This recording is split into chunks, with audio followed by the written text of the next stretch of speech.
Hola, en la clase de hoy vamos a hacer algunos problemas sobre el capítulo de primera ley de la termodinámica.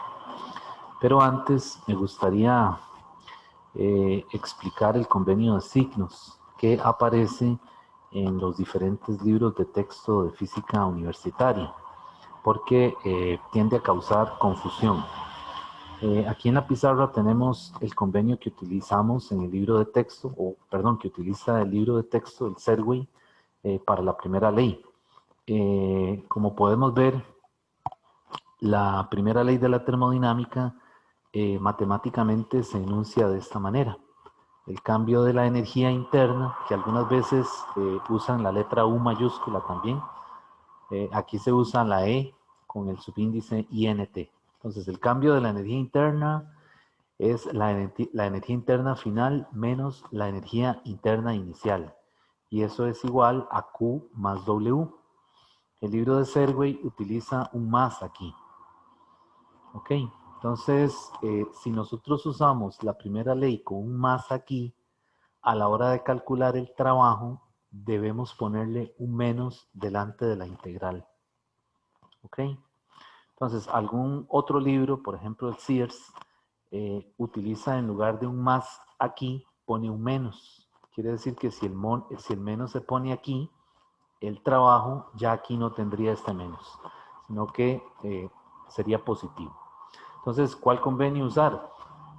Usted puede usar el que desee, es decir, usando el más aquí, como lo tiene el Serway, o usando el menos, como lo tiene el Sears. Solamente que recuerde que si mantiene el más aquí, a la hora de calcular el trabajo, tiene que poner un menos aquí. ¿Ok? Y si decide poner el menos aquí de una vez, pues entonces esa integral aquí adelante no hay un signo menos. Ahora bien, para cualquiera de las dos posibilidades, usar el más o el menos entre el Q y el W, para el Q eso es independiente. Es decir, el Q siempre va a ser mayor que cero si el sistema absorbe calor, ¿verdad? Y siempre va a ser menor que cero si el sistema cede calor. En este caso, cuando hablamos del sistema, nos estamos refiriendo al gas ideal que está en un contenedor cilíndrico, ¿verdad? Y que está tapado con un pistón móvil que puede subir o bajar, ¿verdad? De tal manera que si el gas se expande porque se calienta, decimos que el trabajo es hecho por el sistema sobre el entorno. Recuerden que en termodinámica el sistema, que en este caso es el gas ideal, lo tenemos delimitado por una frontera y todo lo que está alrededor es lo que se conoce como el entorno o los alrededores. Entonces, en este caso, el sistema como tal, en este curso, es, como les decía, el gas que está contenido en un cilindro, ¿verdad? Y que tiene un pistón o un émbolo móvil, de tal manera que un agente externo, una fuerza, puede comprimir el gas y entonces en ese caso decimos que el trabajo es hecho sobre el sistema por el entorno o por los alrededores. O bien, lo que decía antes, el gas se dilata, se expande y entonces más bien es el gas, el sistema como tal, el que efectúa el trabajo sobre los alrededores. Ahora bien, este convenio de signos que estoy poniendo aquí es con respecto a Q más W. ¿De acuerdo? Si usted consulta otro libro en donde la primera ley tiene un menos aquí, pues obviamente el significado de estos signos para el trabajo se van a invertir. Entonces, aquí lo que hay que tener cuidado es eh, tener claro cuál es el signo del trabajo hecho por el sistema sobre el entorno, o bien cuál es el signo del trabajo que se hace cuando es el entorno el que efectúa el trabajo sobre el sistema. Siempre con el convenio Q más W, ¿verdad? Que es el que tiene el libro de texto. ¿Ok? Ahora, con respecto al calor, vean que el signo realmente lo determina el delta T, el cambio de temperatura. Así que si el delta T es negativo, porque hay una disminución, ¿verdad? La temperatura final es menor que la inicial, pues entonces decimos que el sistema está cediendo calor y por lo tanto el gas se enfría. Ahora, si el delta T es positivo, es decir, es un incremento, es porque la temperatura final es al revés que el caso anterior, mayor que la inicial. Por lo tanto, entonces, el gas lo que está haciendo es absorbiendo calor y por lo tanto se calienta. ¿Ok? Entonces, estos signos es muy importante tenerlos claros a la hora de resolver un problema. Ahora, muy importante, la energía interna es una función de estado que únicamente depende del estado inicial y del estado final y no de la trayectoria seguida para ir de un estado inicial al final. ¿Ok? Entonces, en ese sentido, el cambio de la energía interna es independiente de la forma de la trayectoria. Sin embargo, W, que es el trabajo, y el Q, que es el calor, sí dependen de la forma de la trayectoria. ¿Ok? Y la otra cosa es que vean que en este convenio, con el más, cuando yo digo que el trabajo es positivo, realmente lo que está ocurriendo es una disminución de volumen. Es decir, el agente externo, cuando comprime el gas, lo que está haciendo es que está disminuyendo el volumen. Por lo tanto, en ese caso, un trabajo positivo corresponde a una disminución de volumen y un trabajo negativo corresponde a un aumento en el volumen, que es el caso cuando el gas se expande, porque por ejemplo se calienta y entonces levanta el pistón y el volumen final que tiene o que logra el pistón es mayor que el inicial, el que tenía antes de que el gas se dilate. Entonces, todos estos detalles es importante mantenerlos en mente, ¿verdad? A la hora de resolver un problema, porque el enunciado de los problemas algunas veces no le da los signos. Usted tiene que interpretarlos de acuerdo con la redacción del problema. Bueno, vamos a comenzar a hacer un problema relacionado con esto.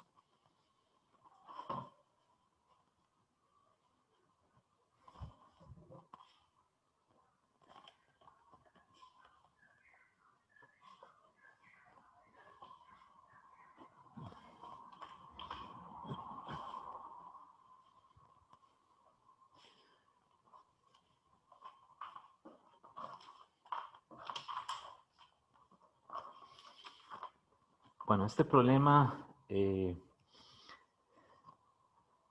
dice, considere que se efectúa un trabajo de 214 joules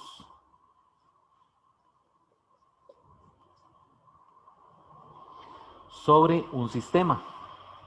¿De acuerdo? Entonces ya nos está diciendo que son los alrededores los que están haciendo el trabajo sobre el sistema. Por lo tanto, este trabajo tiene que ser positivo.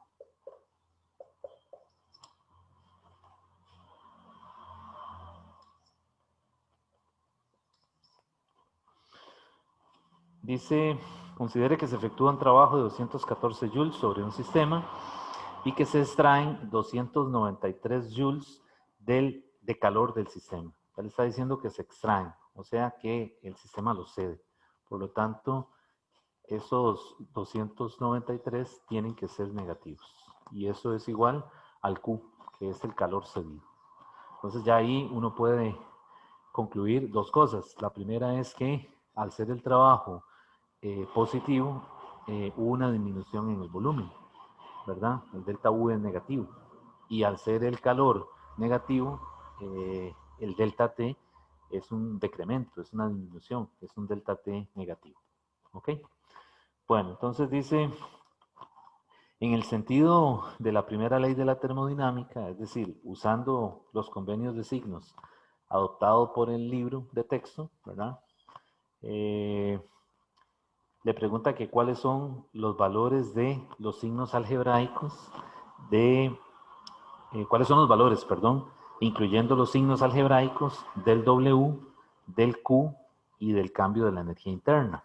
Entonces ya aquí estamos respondiendo a parte de ese cuestionamiento. O sea, el trabajo es positivo y el calor es negativo. Y el cambio de la energía interna, utilizamos eh, el convenio del signo más que usa el CERWI, y entonces esto sería el Q menos 293 joules más el W, que son 214 joules. Y eso es igual a menos 79 joules. Quiere decir que el signo del cambio de la energía interna es negativo. ¿Ok? Y entonces recuerden que esto también es igual a la energía interna final menos la energía interna inicial. Entonces de aquí yo también puedo concluir algo. Si esto es negativo, pues lo que veo aquí es que la energía interna final pues tiene que ser menor que la energía interna inicial para que ese resultado me dé con un signo negativo. Entonces vean la importancia en estos problemas de colocar el signo correcto, ¿verdad? De acuerdo con el convenio que usted use en la primera ley de la termodinámica. Nuevamente, repito, estoy usando el convenio que usa el libro de texto, el Serway. Es decir, pone un más entre el Q y el W. Este mismo problema se puede hacer poniendo un menos, pero entonces la interpretación de los signos del trabajo se van a invertir. El calor sigue siendo lo mismo, ¿verdad? Cedido es negativo, absorbido es positivo.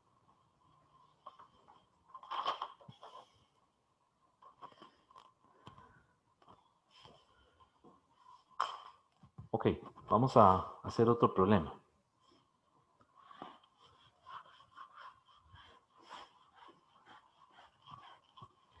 Pero antes del problema que voy a hacer ahora, quiero comentarles 3 posibilidades que hay para que el cambio de la energía interna sea cero.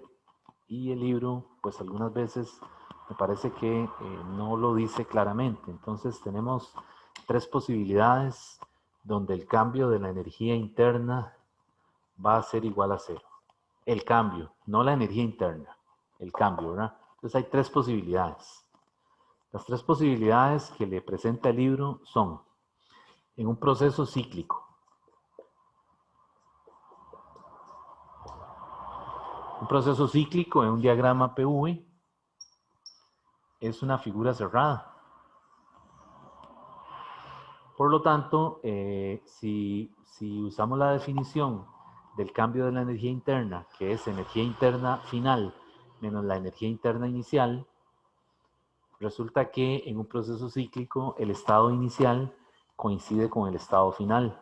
Por lo tanto, la energía interna en el estado inicial y la energía interna en el estado final son la misma. Y de ahí, entonces, que en un proceso cíclico el cambio de la energía interna sea cero. Entonces aquí el estado inicial coincide con el final. Y la energía interna inicial, entonces, por lo tanto, la energía interna inicial es igual a la energía interna final.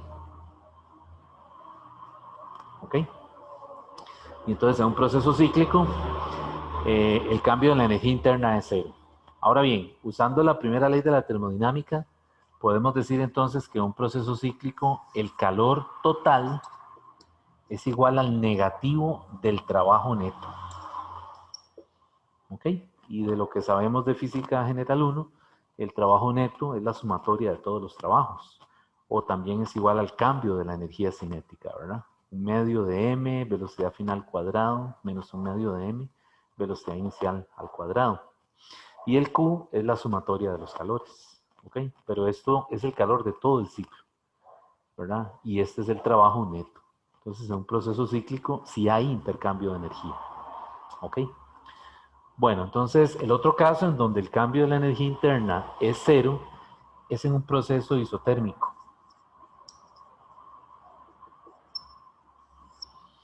¿Por qué en un proceso isotérmico? Bueno, porque resulta que un gas ideal, en un gas ideal, que es el modelo que estamos estudiando, la energía interna, no el cambio, la energía interna, ¿verdad? Únicamente es una función de la temperatura. Y entonces, al ser la temperatura constante, ¿verdad? ¿Qué va a suceder? Bueno, que cuando usted evalúe esa función en t, siempre le va a dar lo mismo. Por lo tanto, cuando haga la diferencia de la energía interna final menos la inicial, otra vez le va a dar 0. ¿Ok? Y entonces este es el otro caso en donde el cambio de la energía interna es 0.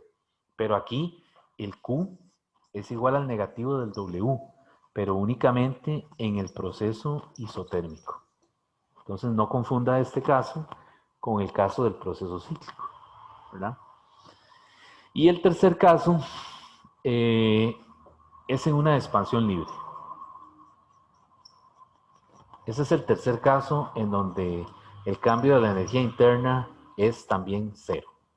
Entonces, ¿qué es una expansión libre? Bueno, una expansión libre es que tenemos un contenedor que está aislado con una pared adiabática, ¿verdad? Recuerden que las paredes adiabáticas, habíamos dicho allá en el capítulo de temperatura, que funcionan como un aislante, ¿verdad? Entonces, este es un contenedor que tiene un tabique, ¿verdad? Que separa digamos, dos partes de ese contenedor. Una tiene un gas y la otra está al vacío. O sea que se extrajo el aire de esa porción del contenedor, de ese volumen del contenedor. ¿Ok? Y entonces lo que se hace es que, bueno, está aislado, ¿verdad? Estas paredes son adiabáticas, de tal manera de que no hay transferencia de energía por calor, ni desde el sistema hacia el entorno, ni viceversa. Entonces, el gas está del lado del contenedor de la parte izquierda. La expansión libre ocurre cuando se levanta el tabique, o sea, cuando se retira esa pared. Entonces, ¿qué va a pasar? El gas pasa a ocupar el otro volumen que había sido evacuado previamente, es decir, que está al vacío. Entonces, cuando las moléculas se mueven al otro espacio, al otro volumen, realmente no hay un agente externo que actúe sobre ellas para que pasen al otro lado, sino que al ser un gas ideal, las moléculas el gas es diluido, la densidad baja, pues imagínense que las moléculas están muy separadas, si lo viéramos como partículas. Entonces ellas pasan a ocupar el otro volumen sin que haya ningún agente externo que actúe sobre ellas. Entonces, por lo tanto, en una expansión libre, el trabajo es 0, ¿verdad? Por eso se llama una expansión libre. Precisamente por eso, ¿verdad? Porque quieren hacer alusión al modelo de la partícula libre. Y el Q es 0. Entonces, en este caso en particular, el W es 0 por eso, ¿verdad? No hay un agente externo que actúe sobre las moléculas para que pasen a ocupar el otro volumen. Y aparte de eso, todo el contenedor está aislado con una pared adiabática, por lo tanto el Q es 0. Entonces, aquí es un caso en donde en la expansión libre, el cambio de la energía interna es 0 porque el Q es 0 y porque el W es 0. ¿Ok? Y entonces, pues aquí nuevamente vemos que ese cambio de la energía interna es 0. Entonces vean que podríamos ver esto como 3 ceros distintos, ¿verdad? Por razones físicas distintas, ¿verdad? Es 0 cuando es un proceso cíclico, es 0 cuando es un proceso isotérmico y es 0 cuando es una expansión libre. Ahora, las situaciones físicas, como vemos, son distintas, ¿verdad? El 0 de aquí es porque el estado inicial y el final coinciden. El 0 de aquí es porque la temperatura es constante, ¿verdad? Y la E solo depende de T. Y en el caso de la expansión libre, el 0 es porque tanto el Q como el W son 0. Bien, dicho esto, entonces vamos a pasar a hacer un problema de aplicación.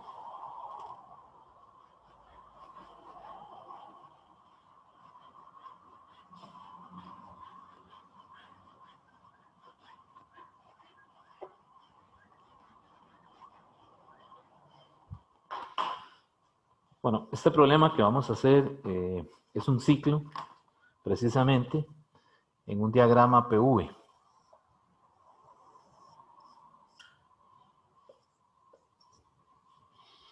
Y se compone de un proceso isocórico, un proceso isobárico y un proceso que es, vamos a ver, ya les digo, Un proceso, bueno, voy a dibujarlo primero. Es una curva. ¿Ok? Y el orden es este. Entonces esto es A, esto es B, C. En un diagrama PV, vamos a leer el problema. Recuerden que cuando hay una curva, hay tres posibilidades, ¿verdad?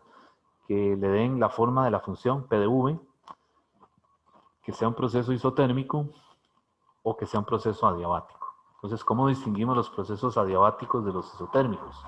Recuerden que la pendiente del proceso adiabático es mayor que la del proceso isotérmico. Es decir, si yo dibujo un proceso isotérmico, el adiabático tiene que tener mayor pendiente. Es decir, tiene que ser más empinado. Bueno, entonces vamos a leer el enunciado del problema. Dice que un gas encerrado en una cámara pasa por el ciclo que se muestra en la figura. Determina el calor neto cedido, ¿verdad? Al gas, cedido por el gas durante el proceso CA. O sea, por el proceso de aquí a aquí. Entonces le dice, calcule el calor neto cedido por el gas. Ya le está diciendo que es calor perdido. Entonces, ya desde que nos dicen eso, ese Q tiene que ser negativo, no hay de otro, ¿verdad? Dice, durante el proceso CA, de CA. Y le da los siguientes datos. Le dice que el Q de AB es igual a 20 joules. El Q de BAC es igual a 0. Y el W de BCA es igual a menos 15 joules. ¿Ok? Entonces, claro, esto ya es un proceso isobárico, este es isocórico y este me quedé pensando al principio, pero ya veo que el calor en el proceso de B a C, aquí es una B, me dice que es 0.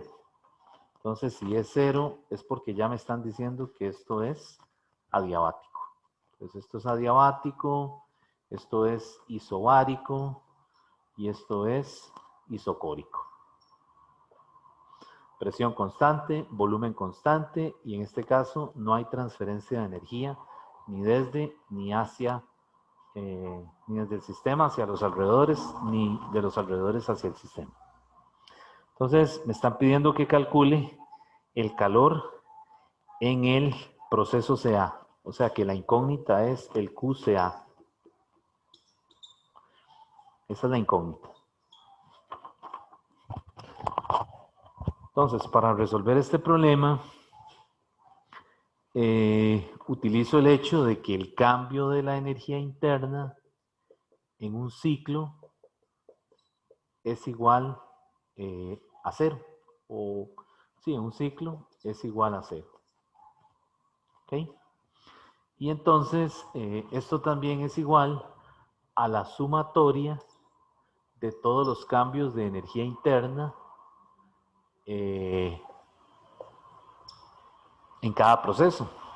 Entonces yo puedo plantear esta sumatoria diciendo que el cambio de la energía interna en el proceso AB más el cambio de la energía interna en el proceso BC más el cambio de la energía interna en el proceso de CAA tiene que ser igual a 0. Y aplico la primera ley con el convenio de libro. El cambio de la energía interna es igual a Q más W. ¿Verdad? Insisto en que estoy usando el convenio de libro, Q más W. ¿Verdad? Otros libros aquí tienen un menos, ¿verdad?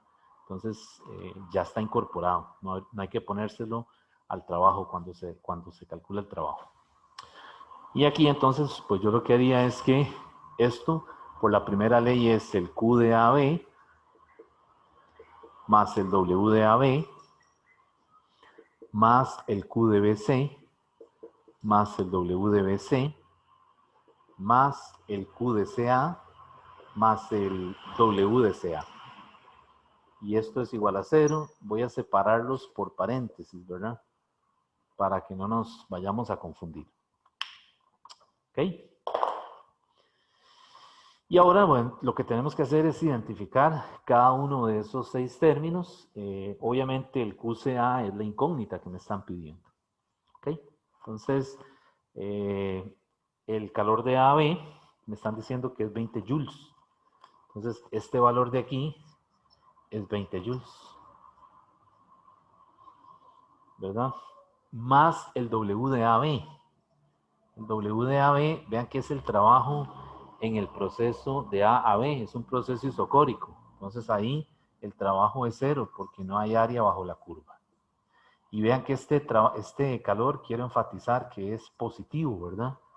Le dieron explícitamente esto. Entonces esto es positivo, quiere decir que en el proceso AB el sistema absorbe calor. El calor es absorbido. ¿Ok? Más el Q de B a C. El calor de B a C me dicen que es 0 porque es un proceso adiabático. Vean que en la redacción del problema no le tienen que decir que es 0 explícitamente, ¿verdad? Le pueden decir que de B a C el proceso es adiabático. Entonces ya uno tiene que inferir que el Q es 0. Bien, el W de B a C no lo tengo explícitamente, así que mantengo la letra ahí, ¿verdad? La pongo otra vez. El QAC, perdón, CA es la incógnita y el WCA tampoco lo tengo, digamos que explícitamente. No me lo dieron, ¿verdad? Explícitamente. Pero vamos a ir simplificando. Vean que de esto me queda 0, digo, me queda 20. Aquí, ¿verdad? Y si juntamos el WC con el WCA, vean que aquí hay una letra que se puede quitar, que es la C. Es porque le está dando el trabajo de BCA, que es un dato que está aquí, ¿verdad? Entonces quiere decir que cuando yo sumo el WBC más el WCA más el QCA igual 0, esto que están dando, esta suma es el WBCA, que ya me lo están dando como un dato en el problema y me están diciendo que es menos 15. ¿Okay? Entonces aquí sería 20 más menos 15 y más QCA. Y esto es igual a 0. Y de ahí despejo el QCA. 20 menos 15 es 5. Queda positivo y cuando lo paso del otro lado, efectivamente el QCA es igual a menos 5 joules. Y estamos bien, ¿verdad? Porque el problema le está diciendo que haya el calor cedido en el proceso de CA. Entonces tiene que dar negativo, ¿verdad? Bueno, entonces vean que este problema solamente le da estos datos, ¿verdad? Pero si por ejemplo le dieran cantidad de sustancia, número de moles o variables macroscópicas como presión en algún punto, volumen, temperatura, etcétera, se podrían hacer otras cosas con el problema, ¿verdad? Pero aquí para resolverlo tuvimos que partir del hecho de que el cambio de la energía interna en el ciclo es 0.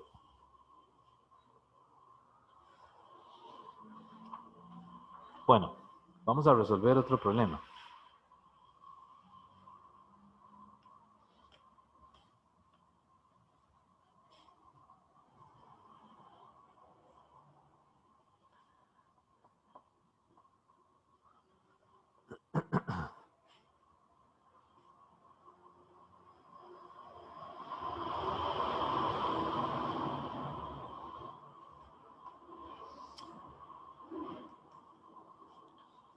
Bueno, el problema que voy a hacer ahora es un problema sobre mezclas.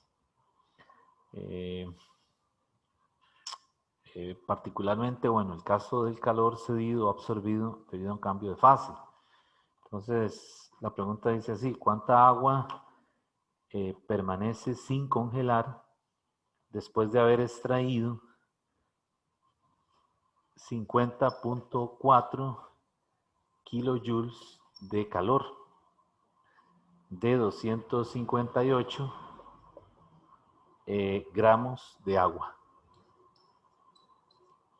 de agua líquida a 0 grados Celsius. Ok, entonces dice cuánta agua permanece sin congelar después de haber extraído 50.4 kilojoules de calor de 258 gramos de agua líquida inicialmente a 0 grados Celsius. Entonces vean que aquí hay un cambio de fase, ¿verdad? Que va en el sentido contrario. Es decir, yo tengo agua líquida y se va a solidificar, ¿verdad? Es decir, se va a convertir en hielo. Entonces le está diciendo que cuánta de esa permanece sin congelar. Entonces, estrictamente, esa Q que le están dando ahí, que le dice que es calor extraído, 50.4, ese calor es negativo. Lo que pasa es que el calor latente, la L, cuando vamos en sentido contrario, de derecha a izquierda, esa L es negativo. Entonces, esos negativos se van a cancelar. Y por lo tanto, no es necesario ponerlos.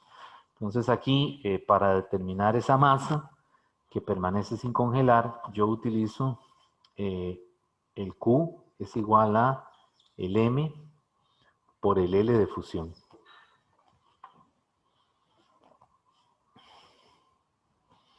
Y el calor que me están dando es 50.4, está en kilojoules, ¿verdad? Habría que pasarlo a joules para trabajar con las unidades del sistema internacional. Pero vean que el calor de fusión del agua yo también lo puedo escribir en kilojoules. Entonces en kilojoules es 333 kilojoules entre Kelvin. Entre kilogramo, perdón. ¿Ok? Y entonces de ahí, vean que estas unidades se cancelan y me queda precisamente la masa en kilogramos. Esa masa en kilogramos a mí me da 0.151 kilogramos. Y pasada a gramos son 151 gramos. ¿Esa es la respuesta? No. La respuesta es que a la masa que le dan de agua líquida, los 258 gramos, hay que restarle los 151, que fueron los que se solidificaron. Y al restar esto, me queda entonces 107 gramos, que es la respuesta que está pidiendo el problema. La masa que todavía permanece como agua líquida.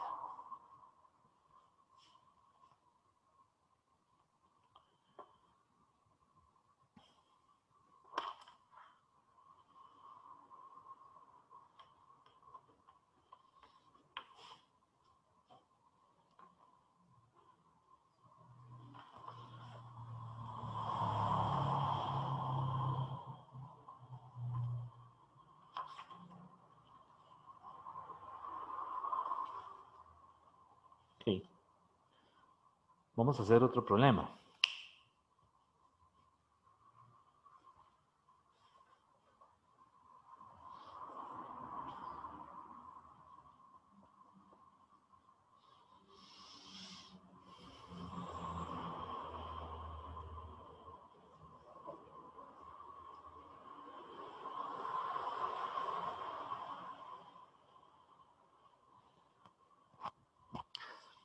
Este problema dice así, calcule la cantidad mínima de calor necesario para fundir completamente 130 gramos de plata.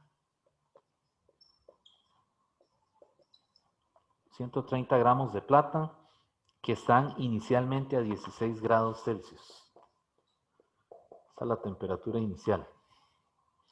Suponga que el calor específico no cambia con la temperatura, que es lo que suponemos aquí, ¿verdad? El calor específico, la capacidad calorífica, ¿verdad? El alfa, el beta, ¿qué más? Las capacidades caloríficas a presión constante, a volumen constante, la conductividad térmica, todas esas constantes de este capítulo son eso, son constantes porque se supone que el intervalo de temperatura no hace que esas cantidades se vuelvan función de la temperatura. O sea, se mantienen constantes. Bueno, entonces, vean que le está diciendo que es qué cantidad de calor hay que suministrar a 130 gramos de plata que están inicialmente a 16 grados Celsius para que se fundan, ¿verdad? Entonces, aquí necesitamos algunos otros datos que el libro nos da. Por ejemplo, en el capítulo 19, en la tabla donde están estas constantes, el punto de fusión de la plata se necesita, ¿verdad? El punto de fusión de la plata es 1235 Kelvin. ¿Ok? Y esta temperatura inicial hay que pasarla a Kelvin de una vez, ¿verdad? Perdón, a Kelvin. Son 289 K. Entonces necesito el calor. Entonces vean que yo tengo plata a 16 grados Celsius y necesito fundirla. Entonces hay una transferencia de calor debido a un cambio de temperatura y hay una transferencia de calor debido al cambio de fase cuando la plata se funde. Entonces ahí son dos calores, de tal manera que el calor mínimo que le está pidiendo tiene que ser el calor debido al cambio de temperatura, que sería la masa por el calor específico de la plata, por la temperatura final, menos la temperatura inicial, ¿verdad? Más la masa de esa plata por el L de fusión. ¿Ok? Y en esas condiciones tendríamos la plata líquida, ¿verdad? A la temperatura del punto de fusión. ¿Ok? Entonces, voy a ir poniendo los datos. Esta masa la puedo factorizar y me queda el calor específico de la plata, que hay que buscarlo en la tabla, más el L de fusión de la plata. Entonces, esas constantes hay que buscarlas en la tabla donde están respectivamente. La masa son 0.13 kilogramos, ¿verdad? El C de la plata son 236. Vean que las unidades aquí, vamos a ponerlas.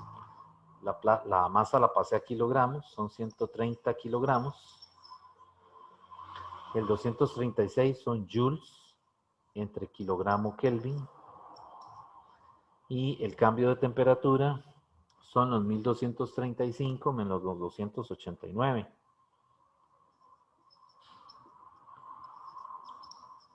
Y eso está en Kelvin. Más el L de fusión de la plata, que es el otro valor que necesitamos. El L de fusión es 105.000. 105.000 y estos son joules entre kilogramos. ¿Ok? Y al hacer esa operación, nos da que el calor es igual a 42.700 joules. Vean que con las unidades que tenemos aquí, esto tienen que ser joules, ¿verdad? Pero una posible respuesta puede aparecer en kilojoules, 42.7 kJ.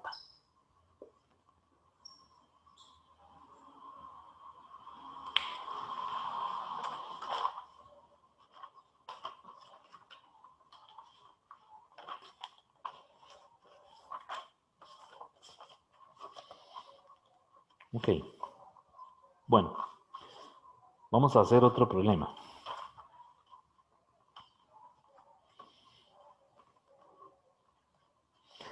Continuando con estos problemas de mezclas.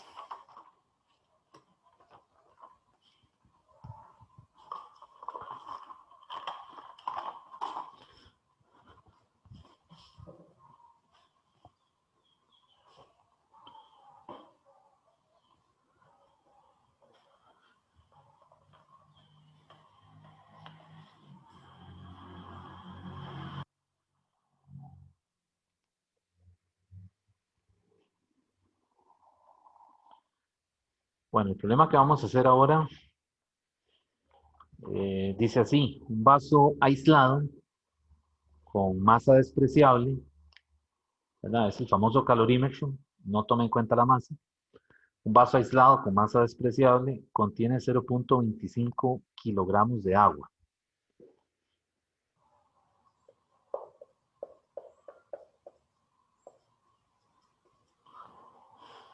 a una temperatura de 75 Celsius. ¿Cuántos kilogramos de hielo a menos 20 grados Celsius? Vamos a ver cómo lo ponemos, que masa del hielo. ¿Cuántos kilogramos de hielo a menos 20 grados Celsius deben ponerse en el agua para que la temperatura final del sistema, es decir, para que la temperatura de equilibrio sea 40 grados Celsius? Esos son los datos. Entonces, vean que es una mezcla, ¿verdad? Tengo 0.25 kilogramos de agua a 75 Celsius y cuánta masa de hielo tengo que poner yo, que está inicialmente a menos 20 grados Celsius, para que la mezcla alcance una temperatura de equilibrio de 40 grados Celsius. Bien, entonces aquí podemos hacer un diagrama, un gráfico, perdón, para más o menos darnos una idea. El agua yo la tengo a 75, esto es temperatura en Celsius, y la tengo que bajar a 40, que es la temperatura de equilibrio. Y por otro lado tengo el hielo, que está a menos 20, y lo tengo que llevar primero a 0, ¿verdad? Luego ocurre el cambio de fase, que es la línea horizontal, y luego tengo que llevarlo a 40. Entonces vean que en este proceso, para alcanzar la temperatura de equilibrio, tengo el calor 1, el calor 2, el calor 1 es debido a un cambio de temperatura, el calor 2 es debido a un cambio de fase. Recuerden que en los cambios de fase la temperatura es constante, ¿verdad? Aquí tengo el calor 3, que es debido a un cambio de temperatura, y el calor 4, que es debido a un cambio de temperatura. ¿Ok? Este eje es energía, ¿verdad? Lo que pasa es que en este momento no nos interesa, digamos, calcular la energía por separado de cada una en cada uno de los procesos, ¿verdad? Ok, entonces aquí en estos problemas de mezclas es importante identificar en ese sistema cuáles son los componentes que ceden calor y cuáles son los componentes que lo absorben. En el caso del agua es la que cede calor porque está a 75 y el hielo está a menos 20. Entonces cuando se coloque ese hielo en el agua, pues va a haber un flujo de calor del agua hacia el hielo y por eso el hielo comienza a fundirse. ¿Ok? Entonces, aquí tenemos que usar el principio de calorimetría, ¿verdad? Suponemos que el sistema está aislado y se desprecia la masa del vaso que contiene la mezcla, ¿verdad? Y entonces solamente tendríamos dos componentes, el calor debido al agua y el calor debido al hielo. Y esa suma tiene que ser igual a 0. ¿Ok? Entonces, para el caso del agua, para el Q del agua, digamos el calor, el 4,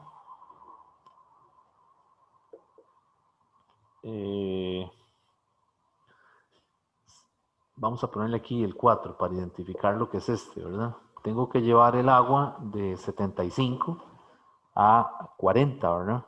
Entonces sería 0.25 kilogramos por el calor específico del agua, que son 4190, ¿verdad? Algunas veces en los libros cambia un poco, ¿verdad? Puede ser 4186, 4184.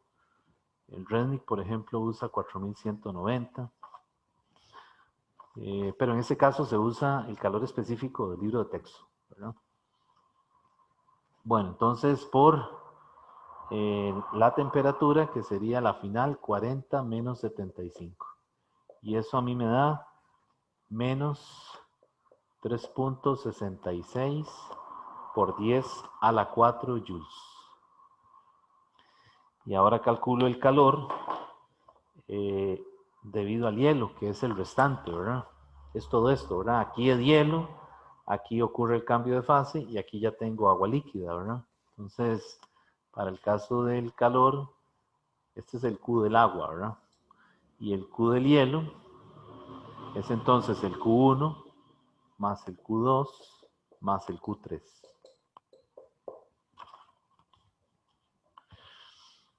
Entonces, el Q1 es la masa del hielo, que es la incógnita, por el C del hielo, por el delta T, que son las temperaturas para llevarlo, lo tengo que llevar a la final, que es 0 menos 20, ¿verdad?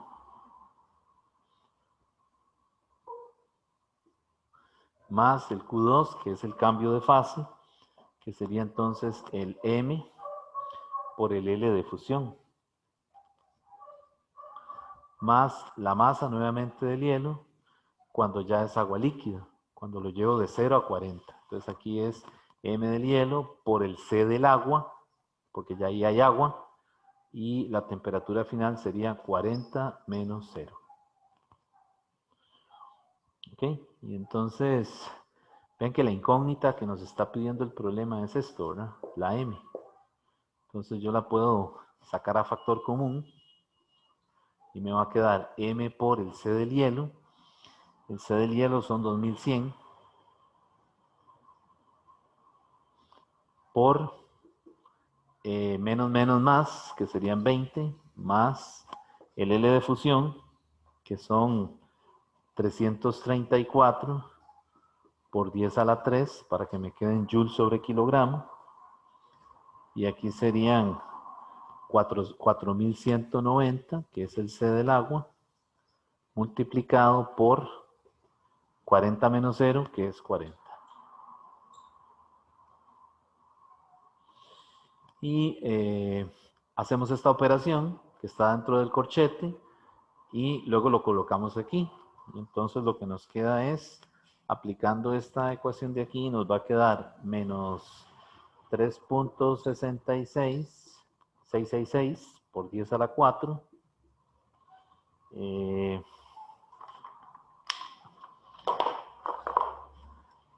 más esta cantidad.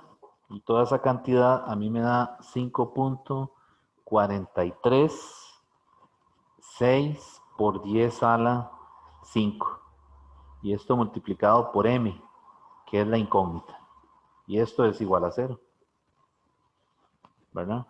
Y de ahí despejo la m. Esto está restando, pasa del otro lado a sumar. Esto está multiplicando, pasa a dividir. Y me quedaría entonces que la masa a mí me da, con las unidades correctas, ¿verdad? Eso tiene que estar en kilogramos. Entonces da 0.0674 kilogramos. Entonces vean que esa cantidad en kilogramos no la podemos imaginar, ¿verdad? Porque, es decir, no lo podemos dimensionar, porque en el laboratorio por lo general trabajamos con cantidades pequeñas, del orden de gramos. Entonces aquí lo mejor es pasarlo a gramos. Y en gramos es 67.4 gramos. ¿Ok? Entonces, ya ahí sí podemos hacernos una imagen del problema. Por ejemplo, un cubo de hielo de una nevera anda más o menos en 50 gramos. Quiere decir que hay que agregar casi 2 cubos de hielo, ¿verdad? De los medianos para que el agua, para que la mezcla alcance una temperatura de equilibrio de 40 grados Celsius.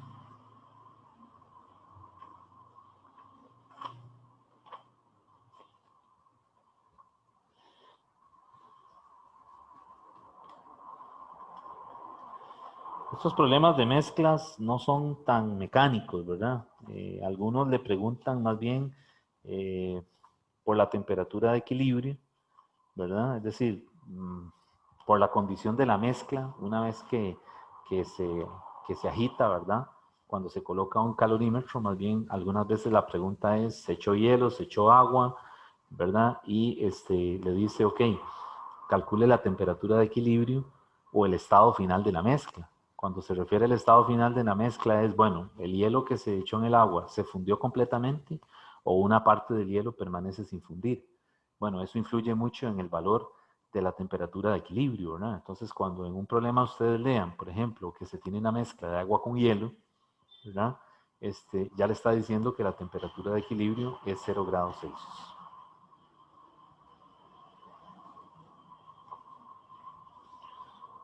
Bueno, vamos a continuar.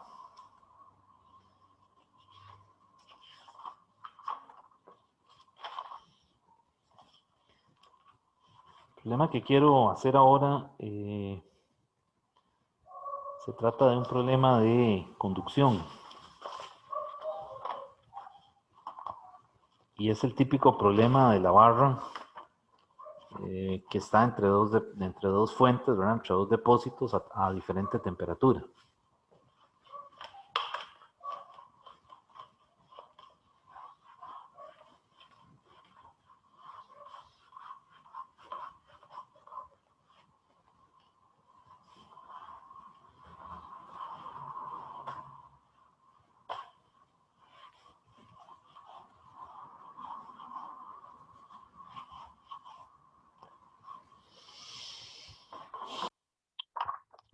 Entonces voy a hacer el dibujo más rápido para luego leer el problema. Se trata de una barra compuesta que está entre dos depósitos.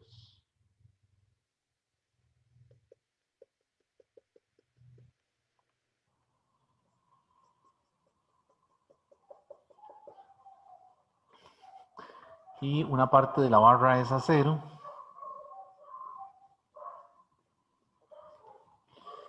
y la otra parte es cobre. Entonces la barra tiene un aislante de manera de que el calor no escapa radialmente, ¿verdad? Sino que el calor pasa en la dirección axial de la barra, ¿verdad? Entonces le dice que el acero, la barra, la longitud son 10 centímetros. Y el cobre, la longitud son 20 centímetros. Y aquí en la unión o la interfase, hay una temperatura T que le pide que la calcule. Entonces la barra es cuadrada, es decir, las dos barras tienen la misma sección transversal. Si la veo de lado, es un cuadrado que tiene lado L y lado L. Ese es el área. Y este lado, este depósito está a 0 grados Celsius, ¿verdad? Y este lado de aquí está a 100 grados Celsius. Entonces aquí hay vapor de agua, muy probablemente hay vapor de agua, y aquí hay una mezcla de agua con hielo. ¿Sí? Y entonces lo que le está diciendo es que calcule la temperatura en la unión. La parte A le dice que halle T, y la parte B le dice que halle la potencia transmitida. Algunos libros usan la letra H, otros usan la letra I mayúscula, el Serway usa una P mayúscula, ¿verdad? ¿Ok? Bueno, entonces voy a usar aquí, para el acero, voy a usar el símbolo S. Y para el cobre, el símbolo químico del cobre, ¿verdad? Y en estos problemas se resuelven suponiendo el hecho de que la conducción del calor se da en un estado estable o en un estado estacionario, en donde esa potencia es constante. Es decir, es la misma a lo largo de la barra de acero como es igual en la de cobre. Entonces recuerden que esta H realmente es una potencia. Y recuerden que potencia es trabajo por unidad de tiempo. Es decir, es una razón de cambio o la rapidez con la que se efectúa trabajo. Aquí en este caso es la rapidez o la tasa con la que el calor se transmite, ¿verdad? De el depósito a 100 al depósito a 0. ¿Ok? De forma instantánea, ¿verdad? ¿Ok? Entonces, para poder resolver el problema, es decir, para hallar la temperatura, yo tengo que suponer que el estado es estacionario. Y eso equivale a decir que las H's son iguales. La H del acero tiene que ser igual a la H del cobre. Y la ecuación de conducción, que es la ecuación de la que vamos a utilizar, es K por A por TH menos TC entre L, que es la longitud de la barra. ¿Okay? Algunas veces esa L la cambian por una delta X para referirse al espesor. Por ejemplo, al espesor de una ventana, ¿verdad? O para referirse al el espesor de un ladrillo, ¿verdad? Entonces, este símbolo aquí depende de, digamos, de la geometría, de las partes que componen, digamos, por donde está pasando ese flujo de calor. Entonces, puede ser el espesor de un ladrillo, o la longitud de una barra, ¿ok? O el espesor de una ventana, etc. Bueno, entonces, la idea es que yo tengo que aplicar esta ecuación en ambos lados. Y necesito las conductividades del acero y del cobre, que están en la tabla de conductividades térmicas, ahí en el capítulo 19. Entonces, para resolverlo, decimos entonces que la K del acero, por el área, por la sección transversal, por la temperatura, que es la temperatura, estos símbolos, el H y el C, pues se refieren a el depósito que está más caliente y el que está más frío, ¿verdad? Entonces, el que está a la mayor temperatura, 100, y el que está a la menor temperatura, 0. Entonces, aquí sería TH menos T menos T, ¿verdad? Que es la temperatura en la interfase, entre L, que es el L del acero, que son los 10 centímetros. Y de este lado sería la K del cobre por el área, que es la misma, por el T menos el TC, entre la L del cobre. Vean que las temperaturas se ponen en el orden en que el flujo de calor se propaga por el material, ¿verdad? Entonces, una cosa importante aquí es que vean que el flujo de calor va en la dirección en la que disminuye la temperatura. ¿Ok? Entonces, vean el orden como se ponen, ¿verdad? Bueno, entonces,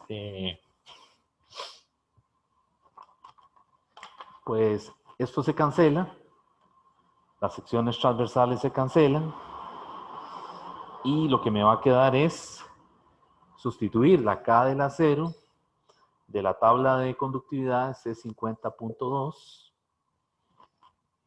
por 100 menos T entre el LS, que es 0.1. Hay que pasarlo a metros, ¿verdad? Vean que ya estas unidades, las unidades de K, recuerden que son watts entre metro Kelvin, ¿verdad? Esas son las unidades. Entonces ahí pues hay que tener cuidado de que todo esté en unidades del sistema internacional. Y aquí sería la K del cobre, que la K del cobre es 385 multiplicado por T menos 0 entre 0.20.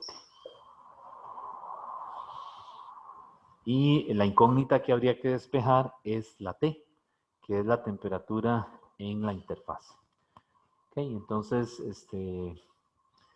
haciendo el álgebra ahí, esa T a mí me da 20.7 grados Celsius. Esa es la temperatura en la interfaz. Y luego me dice que calcule la H. La H tiene que ser la misma para el acero y para el cobre. Entonces, si las calculamos, efectivamente nos tienen que dar lo mismo. La HS para el cobre va a ser 50.2, ¿verdad? Por el área. El área dijeron que es cuadrada, entonces lado por lado. Y el lado, no lo dije, ¿verdad? Me faltó. El lado es 2 centímetros. Entonces eso hay que pasarlo a metros, ¿verdad? Dividirlo entre 100 y elevarlo al cuadrado. Entonces aquí serían 0.004. Y aquí serían 100 menos 20.7 entre 0.1. Y con esos valores me da 15.9. ¿Qué unidades tiene esto? Watts, porque recuerden que la H es calor entre delta T, ¿verdad? Similar a potencia, ¿verdad? En mecánica, trabajo entre delta T. Recuerden que calor y trabajo es energía en proceso de tránsito, ¿verdad? No es algo que usted tenga acumulado o almacenado, sino fue la energía que pasó de un sitio a otro durante un proceso. Bueno, entonces si lo hago para el H del cobre, me tiene que dar lo mismo. Sería ahora poner los 385, la conductividad, ¿verdad? El área, que va a ser la misma, por 20.7 menos 0 entre 0.2. Y eso debería dar también 15.9 watts. ¿Ok?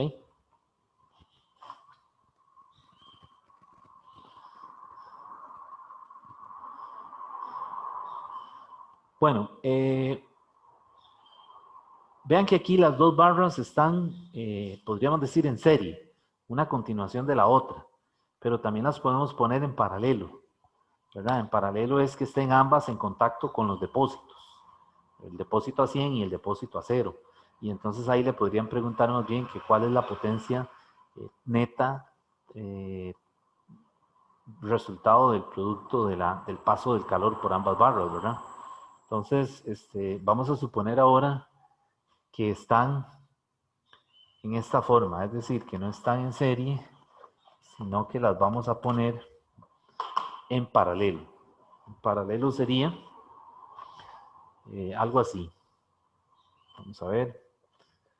Sería así. Tengo la barra de cobre, que es la de 20, entre los dos depósitos. Y aquí tengo ahora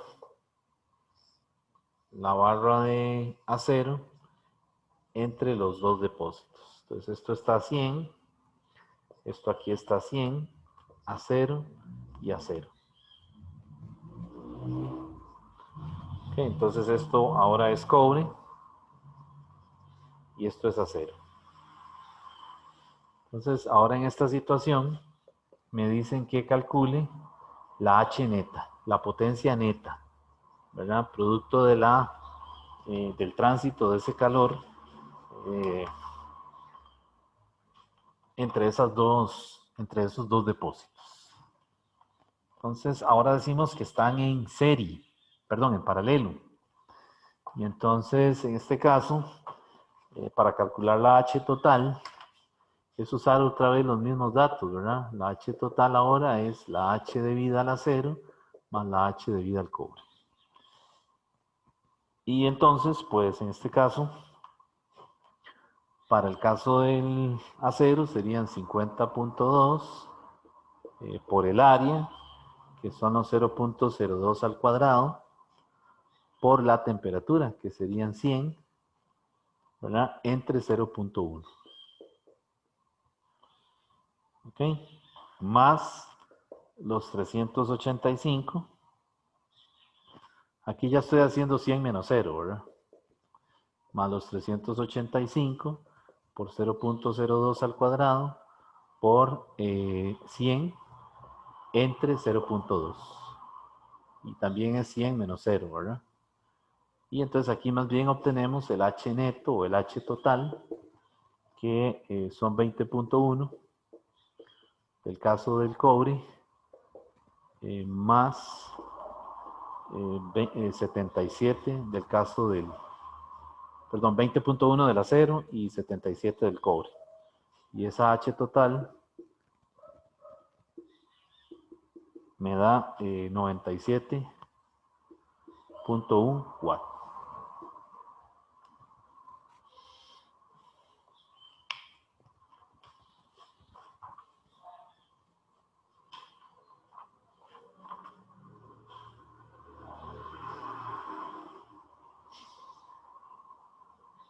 Ok. Bueno, vamos a hacer ahora ya por último un problema de radiación, utilizando la ley de Stefan Boltzmann.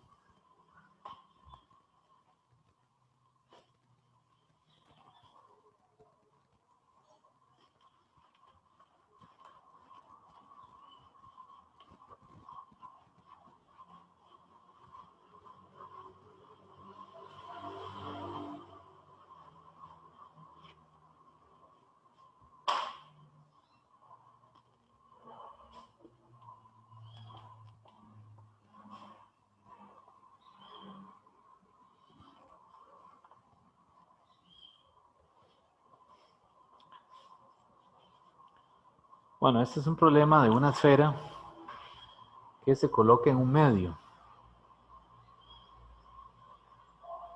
en una cavidad,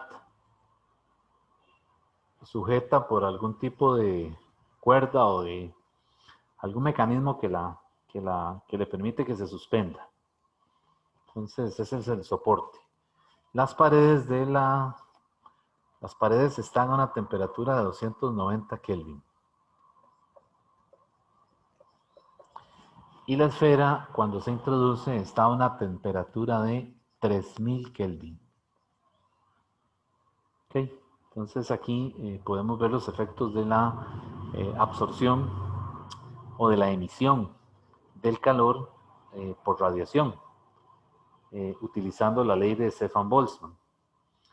Vamos a leer el problema. Dice, la emisividad del tungsteno es de 0.35. Recuerden que en radiación la emisividad se usa la letra E, 0.35. Es adimensional, no tiene unidades, y está entre 0 y 1. Es decir, no puede haber una emisividad mayor que 1, ¿ok? O no puede haber una emisividad negativa. Luego dice una esfera de tungsteno con un radio que tiene un valor de 1.5 centímetros se suspende dentro de una cavidad grande cuyas paredes están a 290 Kelvin.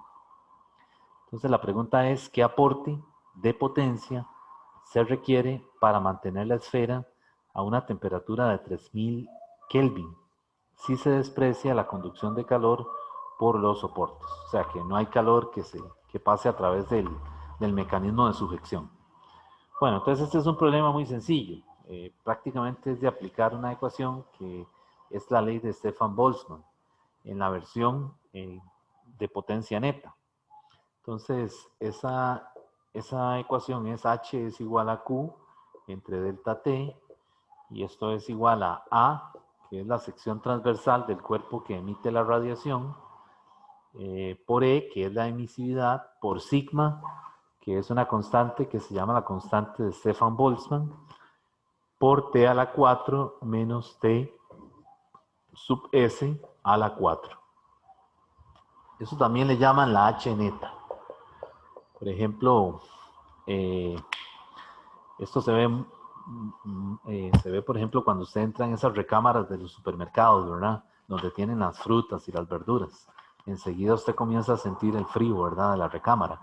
Es algo así, ¿verdad? Entonces el cuerpo que se coloca en esa cavidad, en ese espacio, dependiendo de las temperaturas, comienza a emitir o comienza a absorber, ¿verdad? Entonces en este caso vean que la temperatura de la esfera es mucho mayor que la temperatura de las paredes de la cavidad. ¿Ok? Entonces aquí esta área es 4πr cuadrado, que es el área de la esfera. La emisividad es 0.35.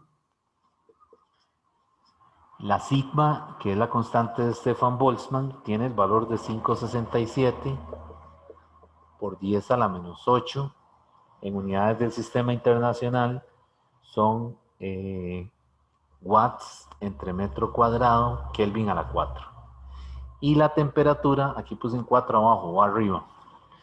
Ese 4 estaba abajo, es un exponente, ¿verdad? Recuerden que la ley de Stefan-Boltzmann, la potencia de radiación es directamente proporcional a la cuarta potencia de la temperatura, ¿verdad? Entonces, aquí esa temperatura son los 3000 Kelvin elevados a la 4, ¿verdad? Y esta temperatura son los 290 Kelvin elevado a la 4. Entonces, poniendo todo eso ahí, esa H neta es igual a 4pi por el radio, ¿verdad? El radio me dijeron que es una esfera de 1.5 centímetros. Vean que esto hay que pasarlo a metros, ¿verdad? Dividiéndolo entre 100. Entonces aquí sería 0.0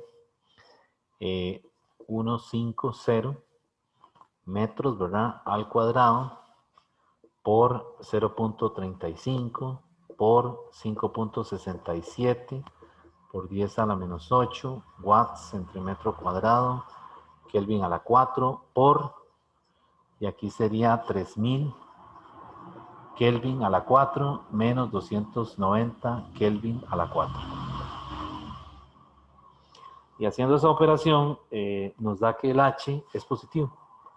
La H neta es más 4.54 por 10 a la 3 watts, o 4540 watts, ¿verdad? Entonces vean que el hecho de que dé positivo, lo que le está diciendo realmente es que el rango de emisión es mucho mayor que el de absorción, ¿de acuerdo? Es decir, eventualmente las paredes se van a comenzar, va a haber un aumento de temperatura, ¿verdad? En esas paredes de esa cavidad, debido a la temperatura tan elevada de la esfera, ¿ok?